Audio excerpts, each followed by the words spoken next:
and Dennis has brought a lot of this discipline, which I really appreciate, but really staying focused on making sure that the core gameplay loops and the core experiences are amazing is really, really important.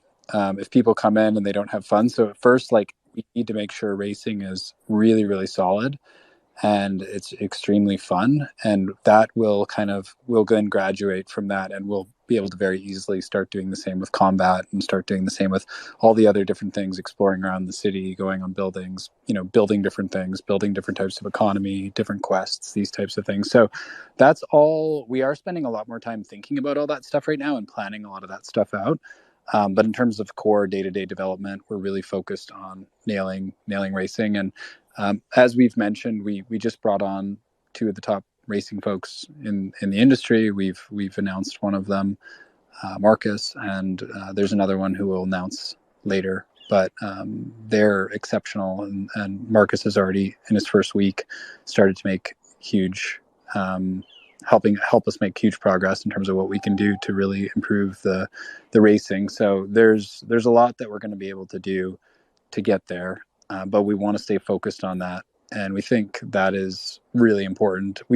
My personal perspective is there's so many Web3 projects that are working on like 3 games, and they're doing 50 projects, and people think that is a good thing, but it sort of defies the laws of startup physics. Like, if you have a startup and they're working on like 12 things or 12 projects, or like, it's just insane, right? Like, make one thing successful, make one thing really, really good. It usually takes, an experienced game studio to make something like Wilder World, like 4 or 5 years of really hard work, several hundred people, tens of millions of dollars. So that's got to be the focus, and then we graduate from one place to the next. And there might not be as much hype, there might not be as much partnerships, there might not be as much these types of things, but you're going to see real consistent progress, which is what we've shown pretty much since the beginning, but particular since the bear market has hit, and we've really, really focused on the core deliverables. So I think it's important to tell that message, because there's just a lot of stuff out there where